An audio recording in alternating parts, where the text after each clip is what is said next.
Hello,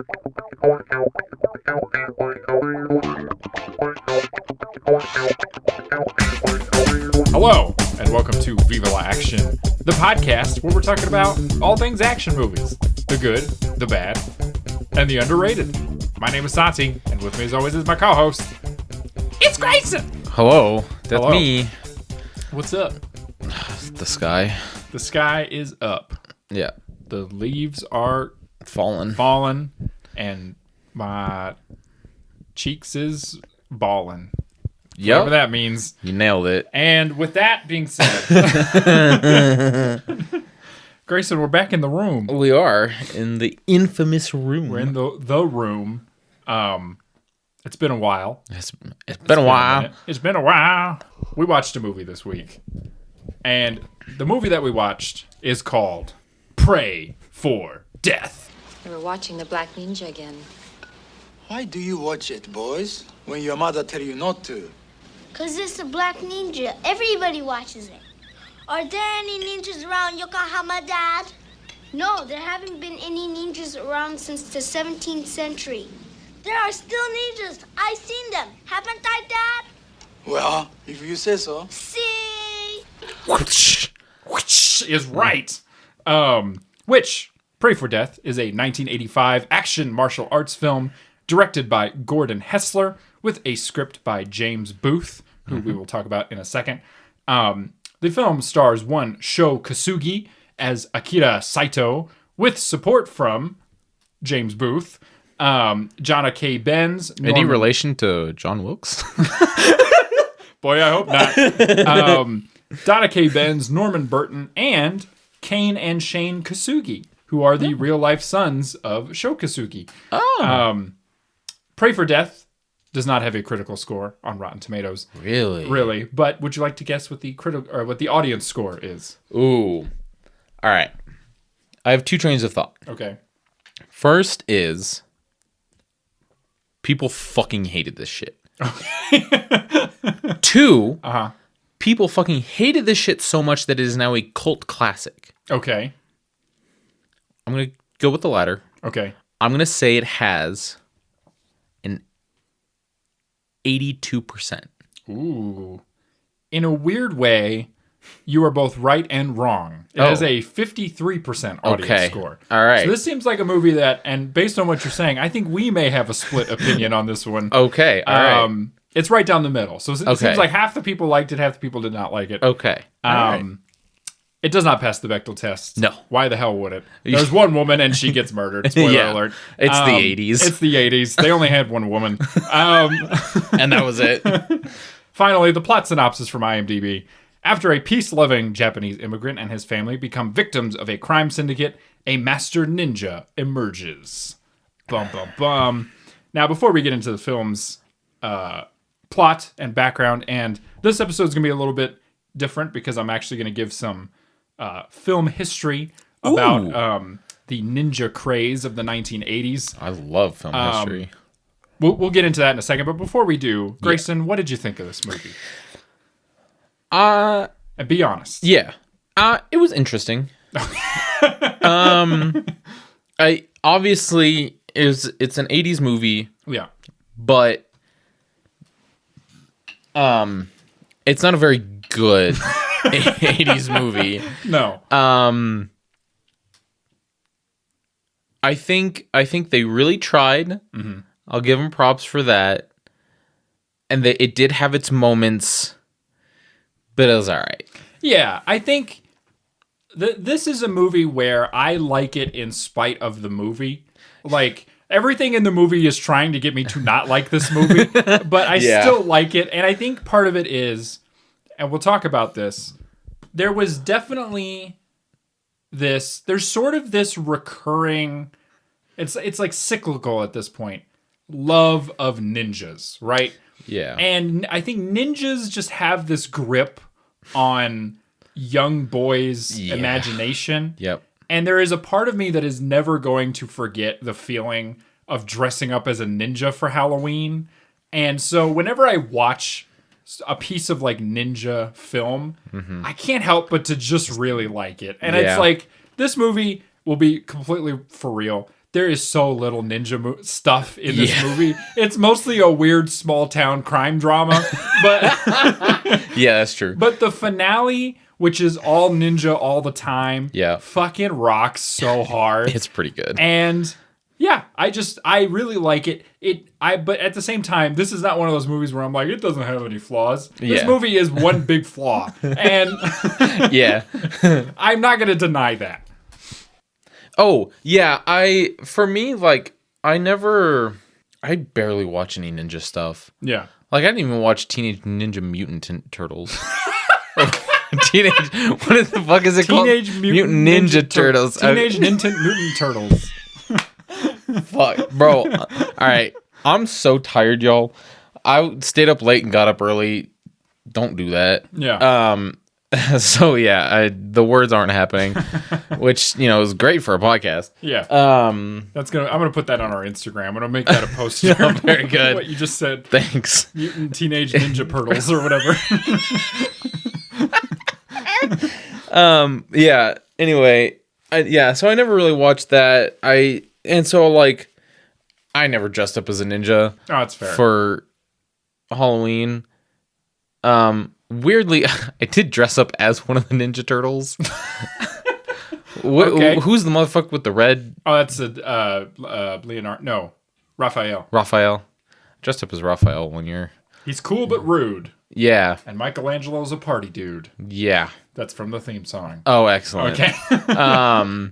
Yeah, I never really watched the show, but I dressed up as a Ninja Turtle. Okay. And yeah, I've never watched a lot of ninja movies. Mm-hmm.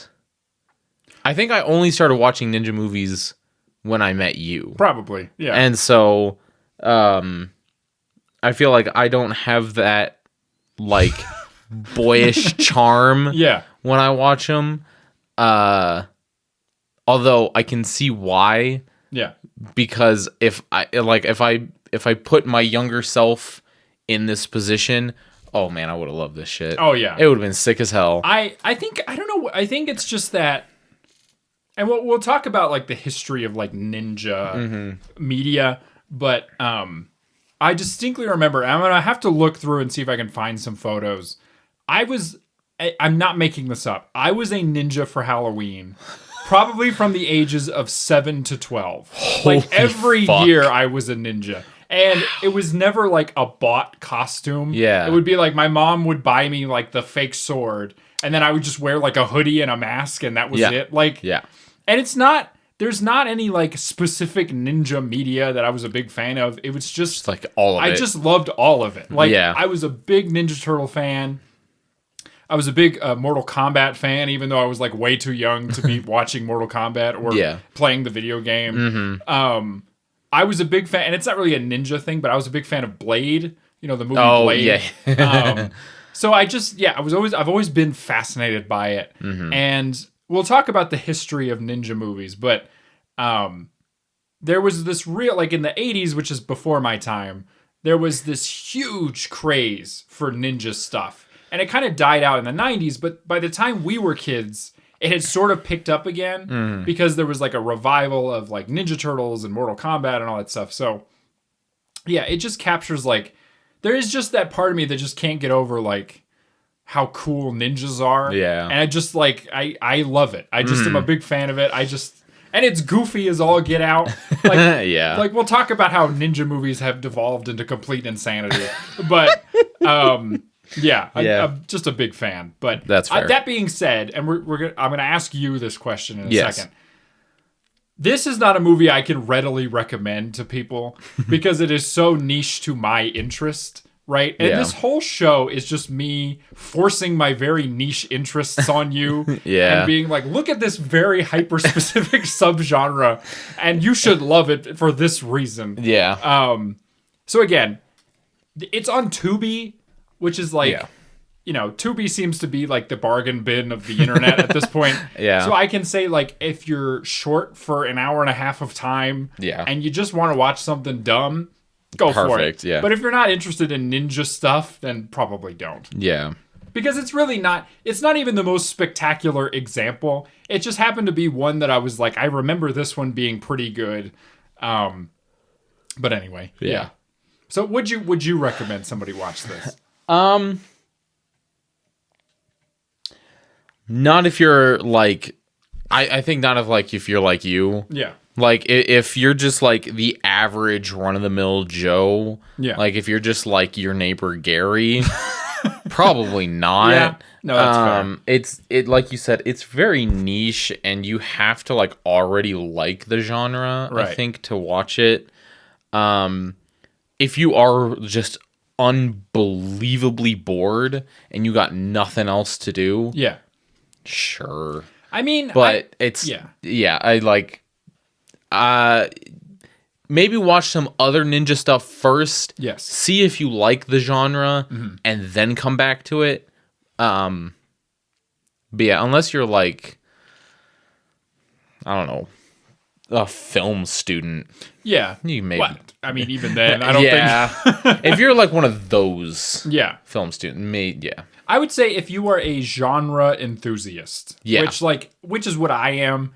I don't often call myself like a film buff. I say I'm like a genre enthusiast because I just really like niche genres. And one of the things that we're going to talk about today, I love very specific movie trends. And I don't know why that's a thing that I just am fascinated by, but let's talk about ninjas. Let's talk about ninja movies because I'm I'm fired up now. I'm full of caffeine. Let's do it. So the ninja craze, right? Yes. Now, next week, what I want to do, I'm going to actually read about actual ninjutsu and like historical ninjas, and I'm going to talk about that. But this week, I just wanted to focus on like ninja movies. Yeah. So ninja movies kind of started, and you would hope they would start here in Japan. So supposedly they started with a movie called Shinobi no Mono, which was we've talked about it before. It's a Jidaigeki film, which is it's sort of like if you remember, we watched motherfucking Zatoichi. Oh yes, you know, like a historical period set, sort of samurai sword and sandal film. Yes.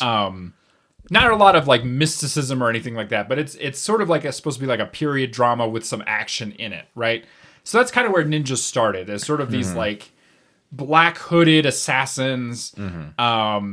There wasn't a lot of like flair to them beyond just being like dudes with a sword who would sneak in and stab you in your sleep or whatever, you know? Right. So they kind of started there. But in Japan, at least, they kind of stayed in that world as sort of like saboteurs and assassins, sort of these like side characters. They only really got popular in the sort of the 70s with a film series we haven't covered yet, but I've talked about, which is the Lone Wolf and Cub film series. So if you remember, Lone Wolf and Cub is about a rogue samurai who travels around Japan with his infant son in a baby cart, and like they get into like misadventures. Okay. And that sounds kind of fun. In that series, and we'll talk about it probably next year if we switch back to samurai films. There's a lot of ninja side characters, so they're like constantly getting jumped by like people who are like hiding a blade in a zucchini or whatever.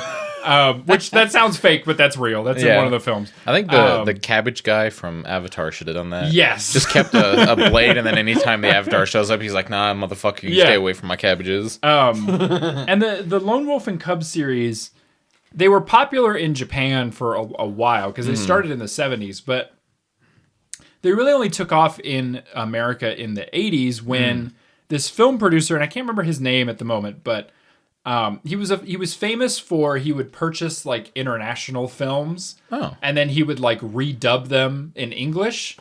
And he purchased the first two Lone Wolf and Cub movies, and he didn't just overdub them; he spliced them together. So he kind of like mixed them up a little bit, put them together into one movie called Shogun Assassin, which it's funny because if you watch the first two Lone Wolf and Cub films, like back to back, it's a very different experience than watching Shogun Assassin, because Shogun Assassin almost has like a different story to it. Like it's the same basic idea, but the English dub of that film has sort of become famous in its own right as being famously like just off kilter and like weird. For all my hip hop nerds out there, Jizza from the Wu-Tang Clan uses it as the intro to his album Liquid Swords. So if everybody wants to go listen to that, that weird like childlike voice at the beginning, that is from Shogun Assassin. Anyway, we're falling off the deep end here. Anytime I hear any like lore about Wu-Tang Clan, I'm just like amazed. They sound like the just like most incredible group of people ever that also just like happen to make like absolute bangers. Yeah, everybody go watch. I think it's called Enter the Wu-Tang, the documentary they made. It's very good. They're fascinating people, like as a group and as a collective. Yeah. RZA, the leader of the Wu-Tang Clan, is a fascinating man. Very nerdy, that guy. Excellent. He's just a big dork. It's like who plays fucking Superman? Henry Cavill. Henry used to play Superman. Yeah, Henry Cavill, and then there's one other guy that's like you wouldn't expect him to be nerdy, but you're like, damn, what the hell? Yeah. So anyway, all that is to be said, Shogun Assassin kind of brought the US this idea of ninjas as these like sort of like cartoon characters, right? Sort of the hyper violence got amped up a little bit, and some of the like more boring historical stuff got taken out. So ninjutsu went from being this like martial art that is sort of like about, you know, stealth and whatever, to being like ninjas are this like mythical cult that like you know, they hide in the shadows, and kind of like what if you remember Ninja Assassin. Yes. It's sort of in that where they're almost like superhuman, right? Right. That's kind of where ninjas started going, and they really took off big time in this film called The Octagon, which stars everybody's favorite racist grandpa, Chuck Norris. Oh, excellent. Good old Carlos. Wait, what? We talked about it. His name's Carlos. Here's the thing. We probably did talk about it, and then I expunged it from my brain. Oh, that's fair. Because that's such a fucked up name for that man. His name's Carlos Ray Norris. That's stupid. We talked about it in Lone Wolf McQuade. Yeah. Which was the first bad film we ever talked about. This was way back in 2023. Yeah. Yeah. Stick with Chuck, buddy. Yeah, stick with Chuck, Carlos. Anyway. Or 2022. No, that would have been 2023. Yeah, that would have been doing this since 2022. We have. It was late 2022, but anyway. Anywho, The Octagon. So we have The Octagon, and in that film, like I said, ninjas have become this like mythical whatever. Yeah. Which is where we enter the main player of our film that we watched, Sho Kosugi. Now, Sho Kosugi was he was a martial artist. He's kind of proficient in like karate, some Chinese martial arts, but then also in ninjutsu, right? And he was first featured in this movie called Enter the Ninja, which was a very almost explicit ripoff of The Octagon. Okay. Regardless, he played the villain in that, right? And he gave this really like interesting performance. And we'll talk about it in this movie, but he's not really a very good actor. He's got a presence to him, right? Yeah. He's got a very iconic voice. Yeah. But I wouldn't say he's a particularly like good dramatic actor. Yeah, fair enough. But he went on to star in just like tons of ninja shit, right? And he was in 2 sequels to Enter the Ninja. He was in this film. He was in Rage of Honor, which is the movie we were originally going to watch. And he just did all kinds of ninja stuff. So the 80s saw this like huge upsurge in ninja media. And my favorite thing that came out of this is there is this this trend that happened. And this was like late 80s, right? Before it kind of all fell off. There were these things called ninjamatics, which they emerged out of Hong Kong, right? And basically what it was is this this film director and producer, his name was Godfrey Ho.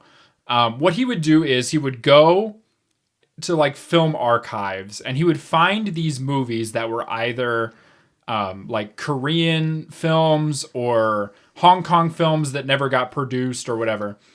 So he would take this existing footage and he would splice in footage that he shot of these like American actors doing ninja stuff. So it would be these like white dudes in their 40s with big mustaches. Oh yeah. And they would be like these ninja masters. And then he would cut it into these already existing films and overdub it, right? What the hell? And the reason he would do this is you could shoot like 4 movies for the price of one. Whoa. Right? Yeah. And so they're called Ninjamatics because they were made like almost like on a automatic line, right? Yeah. And I've not really seen too many of them, but what's fun about them is there's like basically 2 movies happening in them at once. Right? There's like this whatever movie that has nothing to do with ninjas happening. Yeah. And then there's this shoehorned in plot about some American dude in his 40s who's a ninja master for some reason.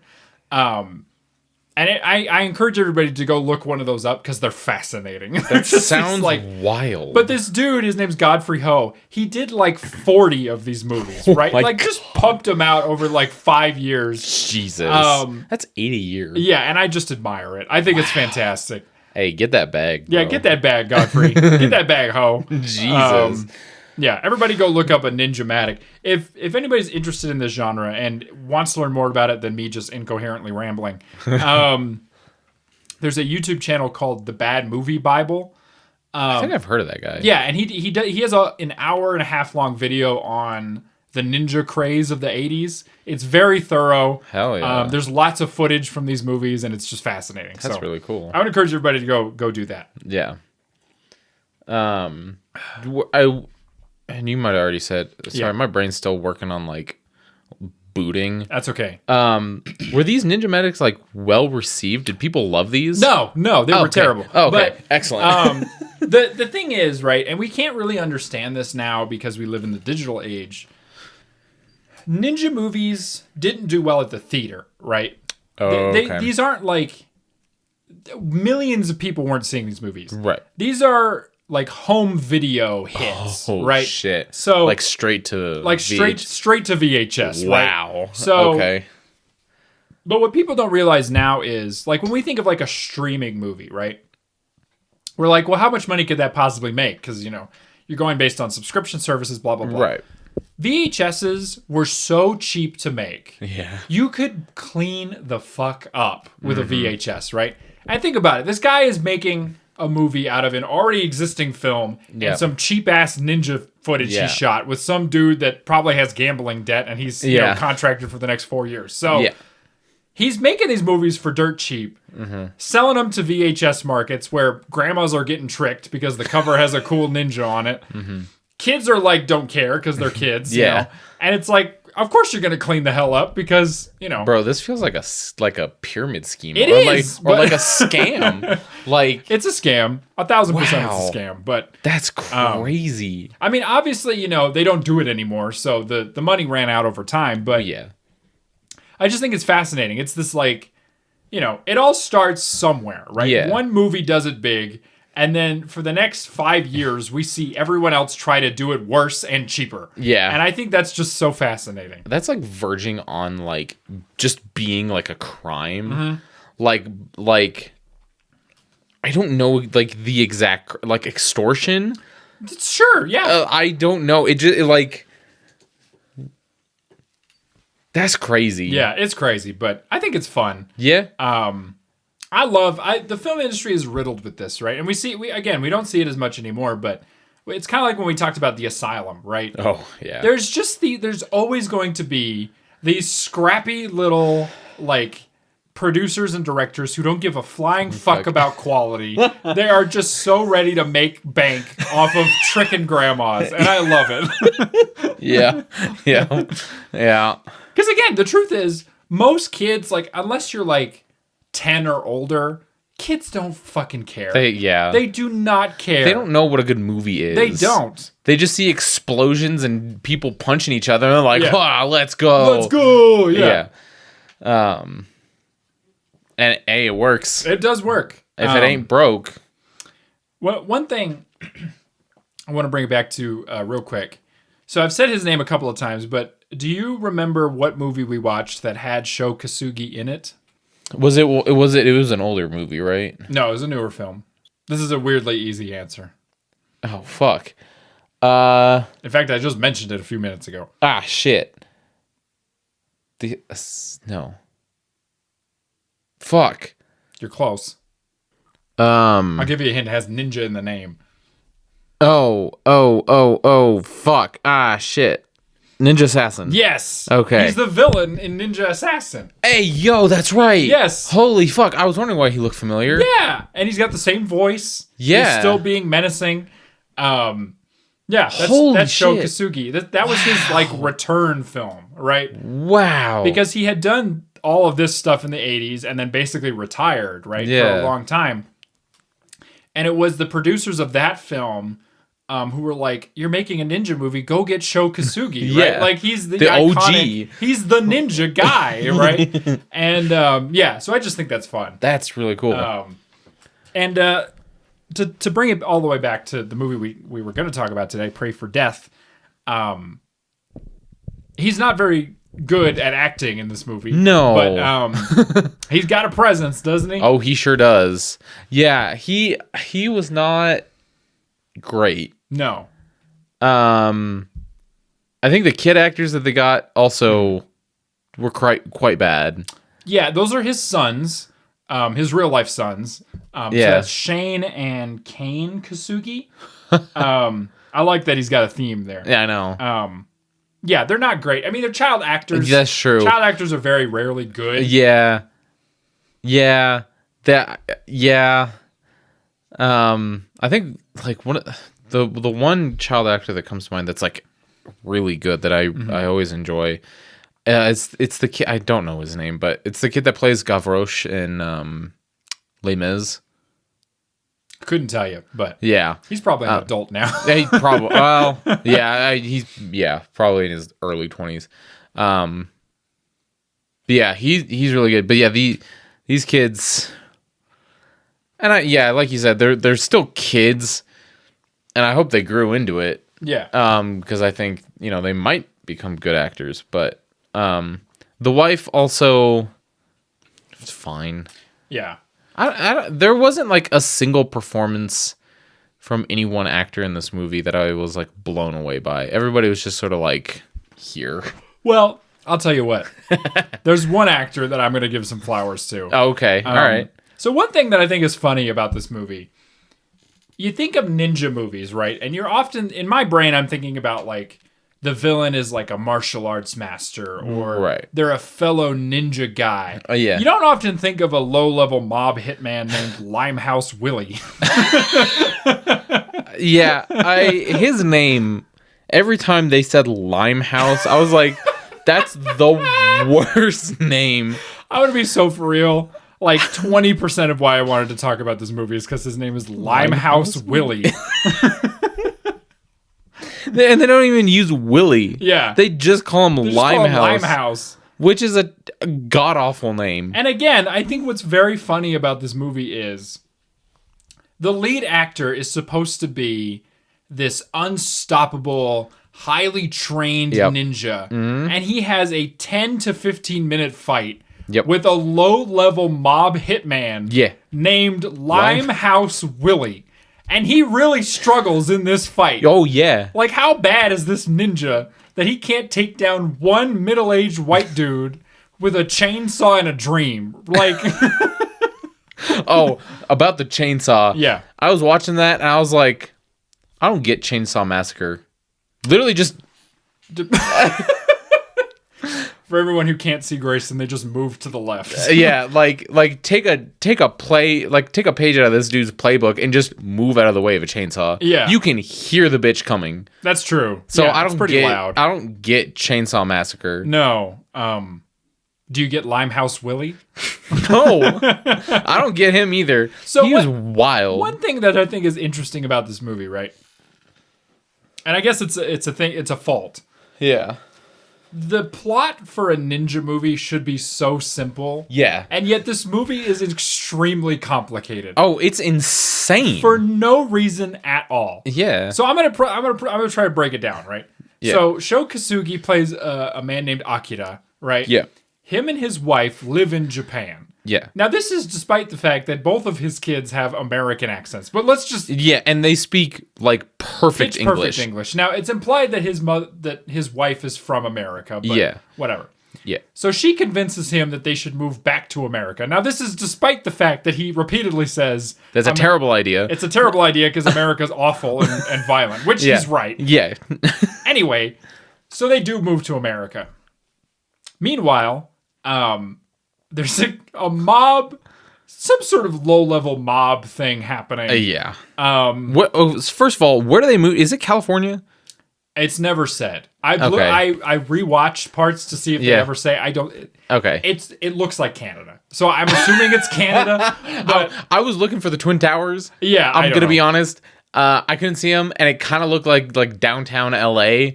I'm 100% certain this was shot in Canada. I'm gonna look it up That's just to be sure. So funny.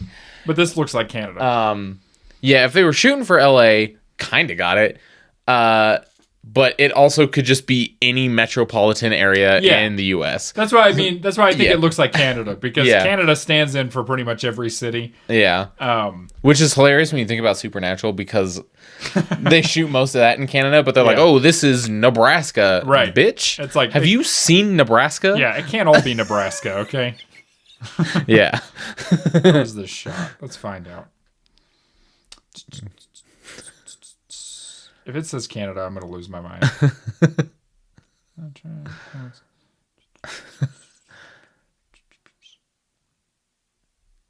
Oh, sorry. It was shot in Houston, Texas. Oh, cool. Okay. Sure. Fantastic. I would have never picked Houston of all states or cities, but yeah. Anyway, so they're like, okay, let's move to America, right? Yeah. They are opening some sort of vague business. Yeah. And they buy it from this old man. Well, Yeah. meanwhile, this low-level mob, for some reason, has two cops On their payroll. On their payroll, and those two cops have a necklace, the Vanetta necklace. Who knows what that's about? It's some sort of valuable necklace. And instead of delivering the necklace to the mobsters, they're supposed to hide it at this warehouse that Sho Kosugi's family has bought. Yeah. But instead of hiding the necklace, one of the gangsters, or one of the cops, I'm already getting confused, decides to keep it, right? So then when the mobsters go to pick up the necklace, it's not there anymore. Yeah. And instead of blaming the police, they're like, well, this old man who lives in this warehouse must have stolen it. Yeah. So they burn him alive without searching him, by the way. Yeah. And they're like, well, he didn't have it. So this new Japanese family must have it. Yeah. And the way that they try to get the necklace back is by kidnapping one of their kids. Yeah. Weird place to start, but sure. Whatever. Well, so then they try to get a ransom out of the family by being like, bring us the necklace or we'll kill your son. But they don't know that, they don't even know if he has the necklace. Right. And again, all this time, they haven't even asked. I mean, they asked the cop, like, do you got the necklace? And he's like, no. And they're like, okay. All right, great. Take you on your word, I guess. Let's just kidnap this boy, this random boy. And so the dad goes and, because he's a ninja, he goes and gets his son back, right? Yeah. Well, then the gangsters are like, okay, well, we didn't wear a mask or anything because we're dumb as fuck. So now he looks like he knows what we look like. Yeah. But we still don't think he has the necklace because obviously he doesn't. But we got to kill him anyway, right? Yeah. So then We're the mob. We're the mob, yeah. But also, Sho Kosugi has figured out that the cops have the necklace, but he doesn't tell anyone that for some reason. He's like, because he finds a thread. Yeah.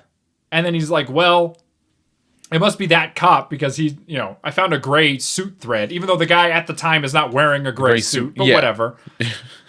So then, what happens after that?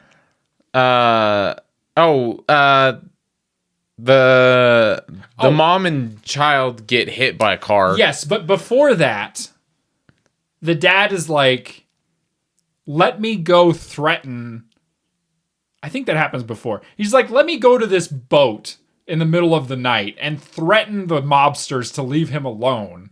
Oh, yeah. Which, like, how did you not see that going badly? You know what I mean? Right, yeah. And it's also funny to me that the mob is like, he must have hired a hitman instead of just assuming that it was him. Yeah. Like, no one sounds like that but him. Right. But anyway. Yeah, it's whatever. So then the mob runs over his wife and kid. Yeah. Which I guess they were just waiting for them to come out of the house to do that. Yeah. And I that was interesting because I'm like, just go in the house. Yeah, just go shoot them or do whatever it is you're going to do. Why are you waiting around? Yeah, why do you want to do a hit and run? Yeah. But anyway, so then the wife and the son go to the hospital. Yeah. And then the mob decides that they're going to kill them at the hospital. Yeah. So Limehouse Willie... This is so stupid. Goes to the hospital dressed as a doctor. Well, he like knocks out the doctor. Oh, no, first he shows up as a patient. Yeah. Yeah. Yeah, first he shows up as a patient, then he knocks out a doctor, steals his clothes, kills the wife. Yep. And then he goes and tries to kill the son. Yeah. But then they figure out that he's like escaped from his room and they're like, oh shit, the son. Yeah. So they save the son. He kills a cop, dresses up as a cop to escape. Yeah. Wife is dead. Son is like not dead. Yeah. Husband shows up and he's so valid for this. Yeah. Because the like captain or whatever was like, oh, don't take the law into your own hands, the whatever. And he's like, me and my wife moved here because this is supposed to be the land of the free. Yeah. Free of what? Yeah. Murder? Weirdly relevant, but okay. Yeah.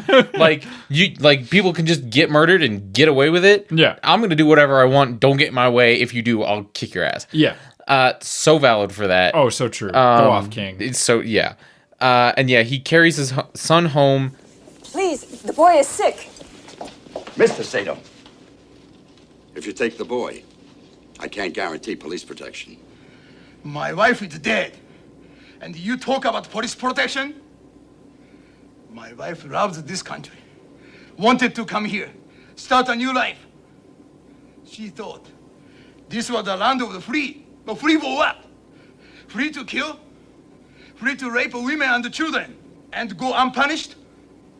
Well, I tell you, Mr. Policeman, if we are all free to do what we like, I am free to make sure those animals do not go unpunished. I'm very sorry about what happened, but don't take the law into your own hands. And don't try to stop me, Mr. Policeman. Do you understand? And then he forges his own sword, which is insane. Yeah. He just had the time to do that. That's crazy. Yeah. Not like it doesn't take, days to do that. Where did he find some like iron ore that he's just able Raw, to forge a unprocessed. sword? Yeah. Who knows? He's a ninja. Yeah. And then he also makes some armor. Yeah. And then he goes to the mob's compound. Yeah. To kill everybody. Yeah. His kids also are involved and beat the shit out of some old dudes. Yeah. If I was those old dudes and I got my ass handed to me by some kids, I'd just kill myself. Yeah. I'd be like, no, I'm good. Gets his ass beat by a kid with nunchucks. It's kind of incredible. Yeah, it's honestly that fight was I think one of my favorites. Yeah. I should say he kills like 100 men. Yeah. Very handily. He should have done that in the first place. Yeah. And then yeah, they have the huge fight between him and Limehouse Willie. Limehouse Willie. And yeah, he ends up cutting him in half with a what do they call that? A table saw. Yeah. But for like big logging companies. Yeah. It's like a log splitter. They also have a fight in a very interesting warehouse that for some reason is filled to the brim with naked mannequins. Oh my god. Yeah. The funniest part of that was the the dad was like walking around trying to find Limehouse Willie, and Limehouse, I hate his name. Limehouse. He like jump scares him with a mannequin. Yeah. And then he pops up and he's like, haha. and they kind of like stare at each other for a minute. Yeah. And then they start fighting. Yeah. That was the funniest. I don't know. Okay, maybe I don't like this movie. I don't know. Now that I think about it, it's kind of stupid. Well, okay. It had its moments. I think his little like monologue at the hospital when he's carrying his son out after his wife died, I think that was fairly well executed. Yeah. I think weirdly the best fight was the kids beating up on all the old dudes. That was a good time. I think that was the best fight because one of the kids, he basically like Home Aloned his bike. Yeah, he did. It's pretty sick. And he like beats the shit out of all these dudes just with his bike. Yeah. Because it's got all these gadgets. It's sick as hell. Oh, and also the beginning was kind of confusing. Yeah. It felt all over the place. Yeah. And there was like one character, I think his name was like Shoji or something. Mm-hmm. I don't know what relevance he had. There is some pointlessness to the beginning of this film. It feels like they maybe had an idea for a movie. Yeah. And then they were like, oh, that's going to be too expensive. Let's pivot to having a story set in Houston, Texas with a low-level mob enforcer named Limehouse Willie. Let's switch from an interesting ninja movie to a crime drama. Because it opens with a like Hong Kong style ninja film, right? Yeah. Where there's like different colored ninjas and one of them's wearing like a devil mask and there's like a ninja assaulting a fortress and he's throwing the ninja stars and you're like, this is great. And then it transitions to just two kids watching TV. Because they're watching a film, right? Right. But I think what makes it more confusing is that ninja is very obviously Sho Kosugi. Yeah. Like he's wearing his same eyeliner. So you're like, that's their dad. Like, is he an actor? Yeah. Or is he just like a consultant or whatever it is he said he is? Right. I don't know. But there's also a subplot where they reveal that Sho Kosugi's character murdered his own brother because he has a ninja master. Yeah. Which, that is a beautifully made set that they only show twice. Yeah. So what's the point? I don't know. It's so wild. And then I changed my mind. I hate this movie. and then there's that weird, which I also didn't quite get this either. There's that weird scene where we go to like the martial arts class. Yeah. And he just like stands there and watches. Yeah. And then leaves. While his kids get beat up. Yeah. Yeah. Yeah. Also, I feel like this is one of those movies where like Sho Kosugi's character has a secret double life for no reason. Yeah. Right? Like it wouldn't like I feel like he could tell his kids, "Hey, I'm a ninja." Right. And they'd be like, "Okay, cool. Like we like ninjas anyway." Like I understand he's trying to be like, "No, don't be like me," but the finale just reveals that it's fucking sick as hell to be a ninja because apparently you can murder 100 men and get away with it. So because at the end the detective is just like, all right. Mob killings, we can't do much about it. Yeah. And if you know who this ninja is, wink, wink, let us know. Like, it's obvious you know who it is. Yeah. Also, there's a lot of slurring about in this movie. Oh, bro. Yeah, fair warning.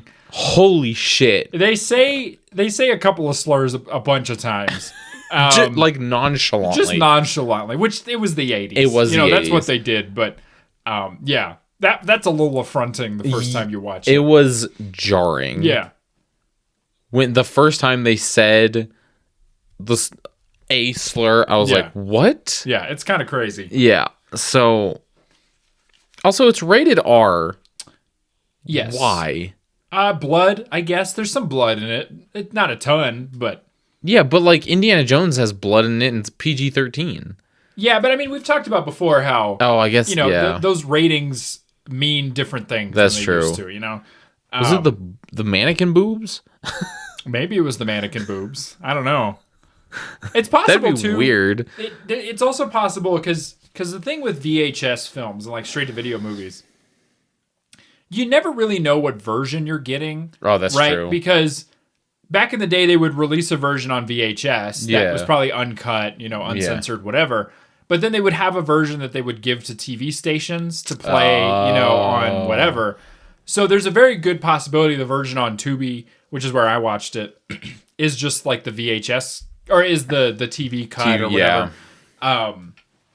Because I felt that way too. I was like, why is this rated R? Like This doesn't make sense. I mean, it could be the slurs. I don't know, but yeah, interesting film. Yeah. And there's really not. The thing is with this movie that there's not a ton to talk about. Yeah. With the movie, I just wanted to use it as a springboard to talk about ninjas. Yeah. No, that's fair. I think it's. I think as a starting point, yeah, it works. But it's also important, I think, because it kind of shows you how these movies evolved. Right? Oh, yeah. Like, anytime you have a genre film, and I think, like, superhero movies are a good example, because that's kind of what we're seeing now, where at the beginning you get this very sort of pure, unadulterated version of something, right? And I'm thinking about, like, I don't know, like Iron Man, right? It's just a straight up, whatever. And that becomes the template. You see people copy the template, but then as time goes on, they have to start mixing and blending, and satirizing and whatever. And so this movie I think is interesting because it kind of sits in the middle of the craze, right? It's 1985. They've been making ninja movies for a few years now. And we're seeing how they evolve, right? Like, right. The template is no longer just make the octagon again. It's okay. This has to be something else. It has to be a mob film. It has to be a family drama. It has to be whatever. And a lot of it is like they're selling the movie. And again, we don't know this anymore because we don't have VHSs. They're selling it based on the cover, right? Yeah. And what you're getting is that shot of him with the sword, and he's got the the face mask and whatever. But in the actual film, you only get that in the last 10 minutes. So, right. Which is a smart way to do it because now you're forced to watch the entire movie to get to that point. Exactly. Yeah. But I don't know. I think it's just an interesting thing to watch and talk about and think about, right? But yeah, ninjas. What do you think about all his ninja stars? He had so many of them. He's got so many. Where does he put them? I wish I knew. The idea of a ninja star is so fascinating to me. Yeah. Like, how do you get a good spin on that motherfucker? You know what I mean? Yeah, I imagine it's like in the flick. Yeah. Almost like have you ever tried to like throw cards? Yeah. I imagine it's similar to that. Yeah. Although because we always seem to do this, like an overhand throw. Yeah. I don't know necessarily if that's, and I don't know jack about shit. Yeah. So I mean, this could have been the best way to do it. That's true. But for me, I'm like this, right? Yeah. Because you get it, you like roll it, and then it can start spinning. Right. We should just get some ninja stars and go That's throw true. them. I agree. I love like as like ninja stuff has evolved, like I love all the ninja paraphernalia. Yeah. Right? Like it goes beyond just the katana now. Yeah. Right? Like it's like a blow dart and it's like nunchucks and it's like, yeah, big fan of ninja stuff. Speaking of blow darts, Yes. did that kid kill that guy? I think he did. Yeah, I think he murdered that man. Because he dipped it in something. Yeah. Also, I will say killed a guy. he did kill a guy. Jesus. This movie's fucking brutal in sort of a funny way that you don't get anymore, right? Like in modern times, if you're watching a movie where a kid is like killed, or a kid is like run over, you get a shot of like the car coming and the kid going like, ah, and then it cuts. Right? Yeah. They show that kid get fucking hit by that car so hard. And go up and over. Yeah. It's so funny. Yeah. Like, because it's obviously a dummy or a little person or whatever. Yeah. But, man, the kid gets hit so fucking hard and it's so funny. Yeah. Yeah. And I'm a little sad. So, originally we were going to talk about a movie called Rage of Honor, which the reason I switched it up is because Rage of Honor is not really a ninja movie. Like, this movie is less of a ninja movie than what you might expect, but at least at the very end, it's still like, there's a ninja and he's doing ninja stuff, right? Yeah. Rage of Honor is more or less a James Bond ripoff, but Sho Kosugi's in it and he wears black at the end and kind of does some ninja stuff. So it's like, but he's never called a ninja. You know what I mean? Yeah. But the reason I'm kind of disappointed when we get to talk about it is there's a scene in Rage of Honor where Sho Kosugi is in a fight with somebody on a balcony and he throws the person off the balcony and it becomes a very obvious dummy. And then there's a great shot of a dummy flying across the screen, which is one of my favorite things in old movies. Nice. When they killed that old man and set him ablaze. Oh, yeah. You could also tell that was just a straight up dummy. Boy, they killed the shit out of that guy for no reason. Yeah, that's the thing. You mentioned it earlier. They were like looking for the necklace. The old man was like, I don't know what the fuck you're talking about. Right. Because he genuinely had no idea. Yeah. Like he had just sold his little shop to this nice Japanese family. Yeah. And he was gonna go and retire and just be happy. Yeah. And now all of a sudden the mob is after him, asking about a necklace. He's like, Lord, I literally have no idea what the fuck you're talking about. Yeah. And then they go, yeah, we're not going to look through all this stuff. Anyway, time to the car, set it afire, bye. Yeah. Oh, and they beat him to death with a crowbar. Yeah. Like, they gave him the Jason Todd treatment. They really did. It was in a warehouse. They beat him with a crowbar and he exploded. Yeah. Oh, it's man, literally the Jason. Yeah. It's just Jason Todd. One thing I miss about the 80s, and again, I wasn't alive during the 80s, but like 80s films. Yeah. Fuck when stuff explodes, it explodes. I love it. Yeah. I love when two cars crash into each other at 20 miles an hour and just explode. Like the truck. Yeah. Yeah.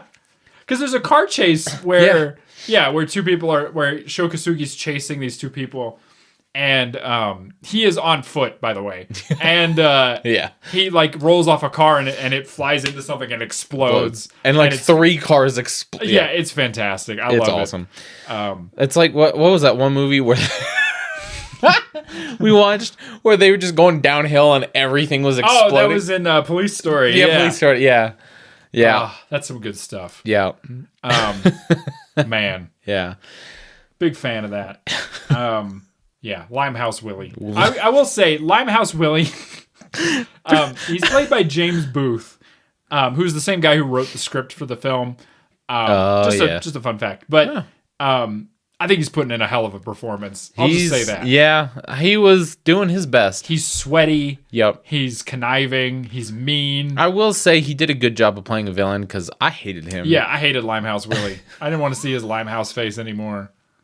I don't know if it was like mostly his name that I hated him or like his face or the fact that like he was going to kill a kid. Yeah. I think it was a little bit everything. Yeah. Mainly it was Limehouse.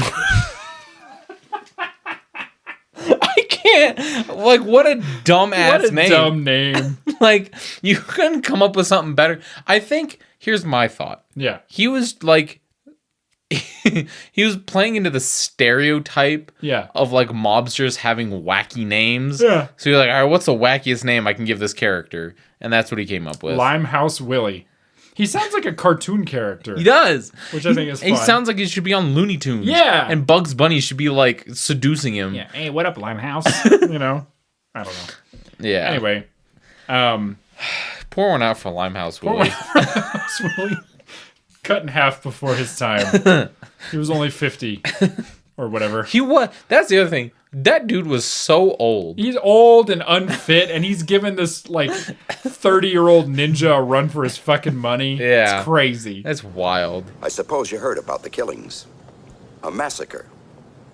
Limehouse, Newman. Whole gang wiped out. Even found the Van Atta necklace. Very strange business. Fortunately, gangland-style killings save us a lot of police work. I was curious about Daly and Trumbull, though. I mean, two of our policemen mixed up in all of this. The governor's called in the FBI to help sort it out. Sergeant Daly took the jewels. Check his wardrobe. I found the thread from his gray suit in my house. That's very observant. You should have been a detective. There's something else that's even more puzzling. There's a rumor that the assassin was wearing a black oriental costume with a helmet and a sword. Do you believe that? Some mentioned it could have been a ninja. Okay, Grayson. Yeah. What do you rate this movie out of 10? How many Limehouse Willies? How many Limehouses out of Willies? Out of 10 Limehouse Willies. Why do we keep saying it? It's terrible. Oh my god. I'm gonna go 4.5. I was gonna say, I would be so real. This is a 4 out of 10. I wish we'd watch something else. This is a shitty week. Yeah, it's so compared to the other like just god awful movies. Yeah. This one I could actually see the attempt at effort to put into this. And I think I appreciate that a little bit because with like so many of the other bad movies we watch, for me at least, I couldn't see the effort. Yeah. It just seemed rushed Yeah. and put together. This, at least, like, okay, sure, the beginning was confusing as fuck. Yeah. But at least it, like, the set was nice and it seemed like they were really trying to put in some effort into this. I will say this. As compared to, because this wasn't supposed to be like a bad movie week. It just happened to, it's not a very good movie. But as compared to something like Fight of Fury or Gymkata or I don't know, something like that. This is a movie. And I mean that in like there you can tell there was a crew, you can tell there was a competent screenwriter. Like this was written, produced, and made competently. Yeah, the directing probably left something to be desired, but there was still directing. It is not offensively directed. It is like, and I'll say this, I was thinking about this morning. The music is completely ineffectual. It is just like, you don't even know it's there. You could get rid of it. It's same movie. Yeah, there's a couple of times where it gets a little synthy and nice, but besides that, I didn't even notice there was music in this film. So that's a credit to the person who did it, I guess. Yeah. I agree with you though. This is like a mid 4 out of 10. Like it's not offensively bad. No, but it's like we said at the beginning, I wouldn't recommend this to anybody because they're not going to have a good time. No. I would only recommend this to, like you were saying, like a genre enthusiast or somebody who's like who loves ninja movies and they love the history of it and they'll watch any and all of them. That's who I'll recommend this to. Yeah. But like to just the average Joe, you can skip it. I will say this, and this is kind of a weird rating. It's not something I do very often, but I would say this is good if it's in a marathon, right? Yes. If you're doing a ninja marathon, yes, maybe don't put this in the middle because you might lose some momentum. Yeah. But like, if this is like your second movie, perfect. Yeah, if you start with this, you're golden. Good. Start with and I'm gonna change our end segment a little bit, because I'm gonna recommend some other ninja movies, but I think this is good in a marathon. Yes, I'll say that. Yeah. All right, Grayson. Well, we've rated the film. We did, which means this is normally where we would put editor's picks. Yes. But I'm gonna replace that for these next 2 weeks. Okay. With something I'm gonna call See Also. Oh. Right, so if you're looking at Wikipedia, right? See Also, right? Yes. So these are a couple of movies that I think, like, if you got something out of this movie, or even if you didn't, like if you're wanting some more ninja stuff, these are some movies that I recommend that I've seen that I enjoy. I'm going to tell you about them. Okay. You've probably never seen them, but we'll just discuss it a little bit, I guess. So the first one I'm going to recommend, it's a movie we're going to talk about. It's Rage of Honor. Okay. It's available for free on YouTube, I believe, or on Pluto TV. If you're wanting some more Sho Kosugi, he's the lead actor in it. Like I said, he plays like a secret agent, DEA kind of guy. Oh, okay. It's got some spectacular action sequences. Just some great stunt work. It kind of is like a globe hopping adventure.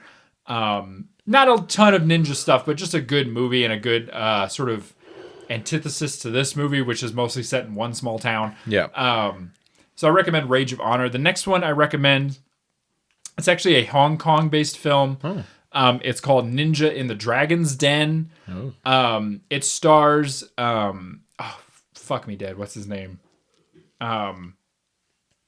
Oh my god. He's in John Wick 4. What is his name? He's the he's in Shogun. Everybody's screaming at me. Yeah. Fuck. Donnie Yen? No. Okay. Hiroyuki Sanada. Oh, gotcha. So Hiroyuki Sanada is in it. He plays the ninja in it. It's got a very like fun premise. It's about a ninja who travels to what do you call it? Like Middle Ages China, and he kills like a kung fu master. And then so it's about like a kung fu master like fighting a ninja. It's got a great like plot. It's funny. Now the one thing I will say about this, unless you speak Mandarin, you're gonna have a hard time finding either a dub or a sub of this film. So, and this is like the most movie nerd thing you're ever gonna have to do in your life. If you go onto YouTube, there is a Spanish dub with English subtitles that you can watch, and it's probably the highest quality version of it that you can see. So you're making a couple of leaps there, but I watched it that way, and I think it's a great film. So there you go. Go check it out in whatever way you can. There's some Mandarin dubs out there, but they don't have English subtitles. So yeah, that one might be a little hard to watch, but I think it's still worth checking out. And finally, the last movie that I'm going to recommend, it's a movie called Five Elements Ninjas. So this is another Hong Kong film. It was made, I think, in the 80s. It's directed by, and Grayson can see I'm doing this all off the top of the dome. Yeah. It's incredible, really. But I'm struggling to remember the director's name. He's a Steven Spielberg. Yeah, it was Steven Spielberg. Boy, what a movie that would be. It is directed by Chang Che, who directed the Five Venoms, if people remember that. That's a famous Hong Kong film. Another good like Hong Kong action comedy, classic kung fu kind of thing. But it's got ninjas in it, which is cool. Yeah. So those are my 3 recommendations if you're wanting some more ninja crap in your life. There you go. And I'll do this again next week. Nice. But yeah. Hell yeah. Do you think Steven Spielberg would make a good ninja movie? Oh yeah. Yeah. Oh yeah. I would trust him to make a good ninja movie. Hell for yeah. sure. All right. What about you? I think it'd be interesting. It would have to be really well done. Yeah. And like just tight, you know? He's good at tight. Yeah. So let's get him on the phone. Okay. I'll call him up right now. All right. Steven? You're never going to believe this. You're never going to believe it. I got a deal for you. Yeah. I got a script. Yeah. I'm sorry I left you out of this segment. Oh, no, you're good. I don't know. Do you have a ninja movie you want to recommend? Well, like I said at the beginning, I never really watched a lot of ninja movies, so I can't think of any off the top of my head. Oh, well, that's okay. I don't know if it's technically a ninja movie, but fuck, what's that one? The one where they fight all the way up to... Oh, The Raid? The Raid. I wouldn't call that a ninja movie, but that's a good movie regardless. Yeah. I don't know a lot of ninja movies. That's okay. That's the only one that came to my head that... It's martial arts heavy. It's very good. Yes. And we'll talk about it at some point. Yeah. That's one of my back pocket movies. I got you. You know, I'm Yeah, like, yeah. I'm saving it for when we got a week where we got nothing. Yeah. Just say, fuck it, The Raid. Yeah, The Raid. Yeah. Anyway, cool. Yeah. All right. Well, Grayson, you want to take us out of here? Yeah. Follow us on all the things. Viva La Action, TikTok, Facebook, Instagram. You can email us at vivalaaction@gmail.com. We also have the little form, Google form. Yes. You can give recommendations. On all, if you're listening on like a podcast thing, there's various buttons you can press. You can follow us. You can leave comments on certain ones. Engage. Just press all of the little shiny buttons. If you're listening on YouTube, there's liking, commenting, subscribing. Just interact with the algorithm that controls our lives. Yes. And yeah, you can DM us on all those things too. Give us recommendations. Action movies only. Yes.